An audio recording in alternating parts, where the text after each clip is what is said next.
ಮನೆಯಲ್ಲಿ ಇಟ್ಕೊಂಡು ಮಾಡೋ ಅಂತ ಕೆಲಸಗಳು ಅವ್ರು ಮಾಡ್ತಿದಾರೆ ಹೊರತು ನಾನೆಲ್ಲಿ ಬಾಂಬ್ಗಳು ಇಟ್ಕೊಂಡು ಹೋಗಿಲ್ಲ, ನಾನೆಲ್ಲಿ ಕಲ್ಲುಗಳು ಇಟ್ಕೊಂಡು ಹೋಗಿಲ್ಲ, ನಾನೆಲ್ಲಿ ಕಟ್ಟಿಗೆ ಇಟ್ಕೊಂಡು ಹೋಗಿಲ್ಲ. ಪೆಟ್ರೋಲ್ ಬಂಪ್ ತರಿಸಿದ್ ನೀವು ಅನ್ನೋ ಆರೋಪ ಇದೆ. ಪೆಟ್ರೋಲ್ ಬಂಪ್ ತರಿಸಿ ಗನ್ಗಳನ್ನ ತರಿಸಿ ನೇರವಾಗಿ ಜನಾರ್ದನ್ ರೆಡ್ಡಿ ಅವರ ಮನೆ ಕಡೆಗೆ ಟಾರ್ಗೆಟ್ ಮಾಡಿ ಅವರು ಬಂದಿರೋದೇ ಸುಳ್ಳಿನ ಕೋಟೆ ಮೇಡಮ್. ಅವರು ಬಂದಿರೋದೇ ಸುಳ್ಳಿನ ಕೋಟೆ ಕಟ್ಕೊಂಡು. ನಾನ್ ಪೆಟ್ರೋಲ್ ಬಾಂಬ್ ತಂದಿದ್ರೆ ನಾನಂತ ಚೀಪ್ ಕೆಲಸಕ್ಕೆ ಅಂತ ಚೀಪ್ ಭಾಷೆ ಕೂಡ ಯೂಸ್ ಮಾಡಲ್ಲ ಮೇಡಮ್. ನಮ್ಮವ್ರು ಯಾರನ್ನ ತಂದಿದ್ರು ಅದು ಪ್ರೂವ್ ಆಗ್ಬೇಕಲ್ಲ, ಇನ್ಸಿಡೆಂಟ್ ನಡೆದಿದ್ರೆ ಪ್ರೂವ್ ಆಗ್ಬೇಕಲ್ಲ ಮೇಡಮ್.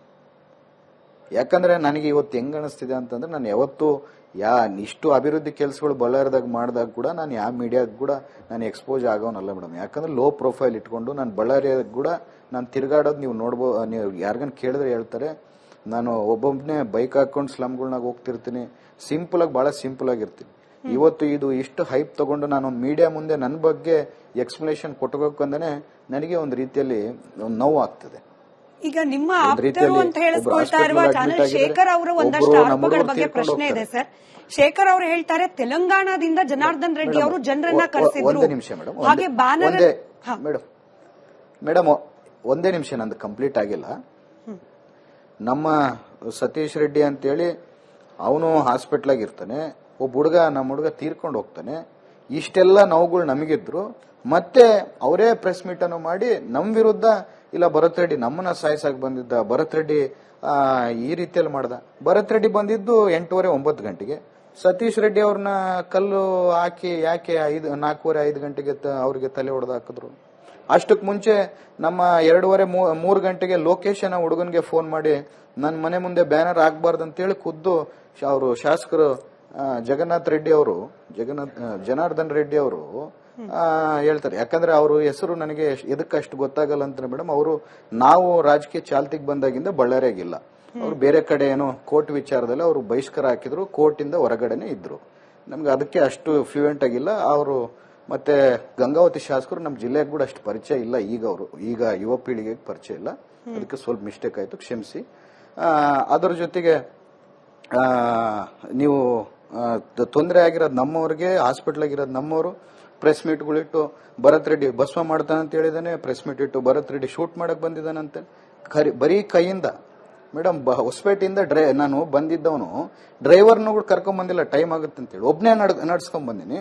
ನಾನು ಏನ್ ಪ್ರಿಪೇರ್ ಆಗಿ ಬಂದಿರ್ತೀನಿ. ನಾನಂತ ಪ್ರಿಪೇರ್ ಆಗ ಮೈಂಡ್ ಸೆಟ್ ಅನ್ನೋದು ಬಳ್ಳಾರಿ ಜನತೆಗೆ ಆಗ ಮೈಂಡ್ ಸೆಟ್ ಅಲ್ಲ ಅನ್ನೋದು ಬಳ್ಳಾರಿ ಜನತೆಗೆ ಗೊತ್ತಿದೆ. ಅಲ್ಲಿ ವಿಡಿಯೋಗಳನ್ನ ನೀವು ನೋಡಿದ್ರೆ ನನ್ನ ಮೇಲೆ ಕಲ್ಲುಗಳು ಬೀಳ್ತಿದ್ದೇನಾ, ಆ ಕಡೆ ಅವ್ರಿಗೆ ಕಲ್ಲುಗಳು ಬಿದ್ದಿದ್ದೇನೋ ನೋಡ್ಬೇಕು. ಮತ್ತೆ ನನಗೆ ಇನ್ನೊಂದು ತೋರಿಸ್ತೀನಿ ಮೇಡಮ್, ನಿನ್ನೆ ರಾತ್ರಿ ನನಗೆ ಹಾಕಿದ್ರು. ಇವಾಗೆಲ್ಲ ಫೇಕ್ ಕೇಸ್ಗಳು ಮಾಡಿ ನಮ್ಮವ್ರ ಮೇಲೆ ಎಲ್ಲ FIR ಮಾಡಿದ್ದಾರೆ. ಒಬ್ಬ ವ್ಯಕ್ತಿ ಬೆಳಿಗ್ಗೆ ಇವ್ರದೇ ಪ್ರೆಸ್ ಮೀಟ್ ಅಲ್ಲಿ ನಿಮ್ಮ ಮಾಧ್ಯಮದವ್ರ ಮುಂದೆ ಕುಂತಿರ್ತಾರೆ ಮೇಡಮ್, ಇವ್ರ ಜೊತೆಗೆ ಪ್ರೆಸ್ ಮೀಟ್ ಮಾಡ್ತಿರೋ ಒಬ್ಬ ವ್ಯಕ್ತಿ.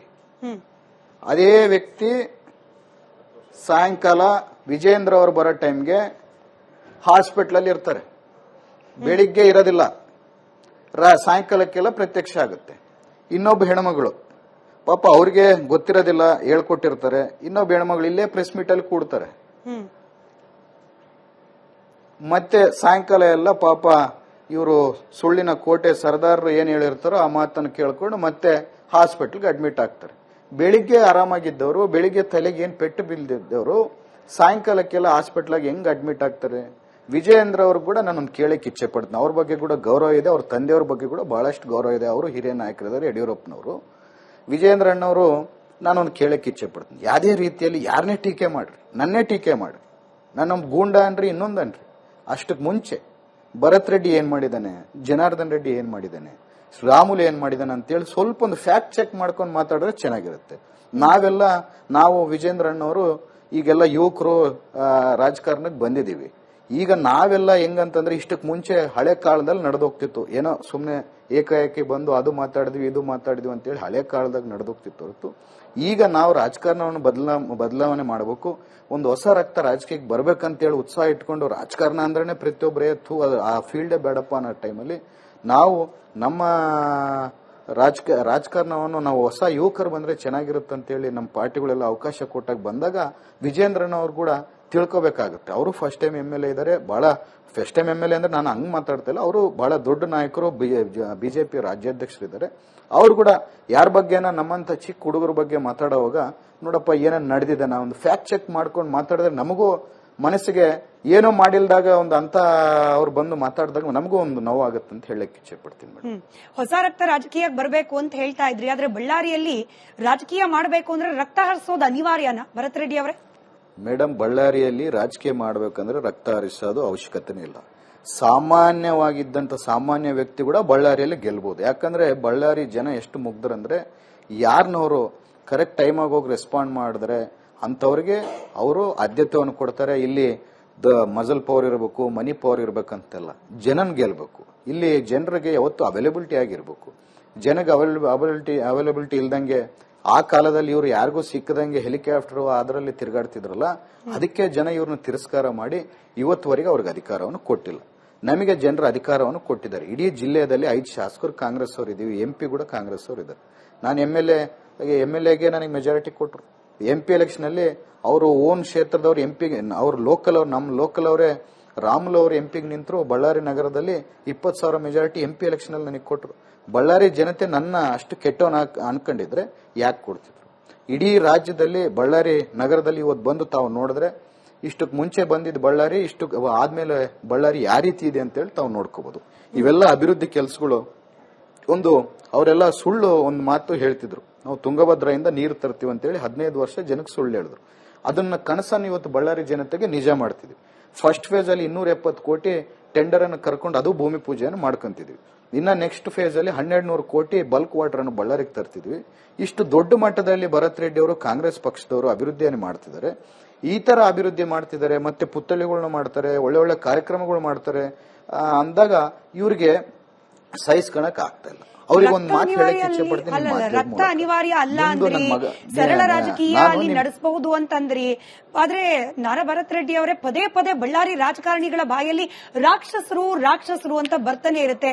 ಯಾರು ರಾಕ್ಷಸರು? ಈ ರಾಕ್ಷಸರಿಗೆ ಯಾರು ರಕ್ತ ಬೇಕು? ಯಾಕೆ ಈ ಮಾತುಗಳು ಪದೇ ಪದೇ ಬಳ್ಳಾರಿಯಿಂದಲೇ ಕೇಳೋಕ್ ಸಿಗತ್ತೆ ಇಡೀ ರಾಜ್ಯದ ಜನರಿಗೆ ಅಂತ?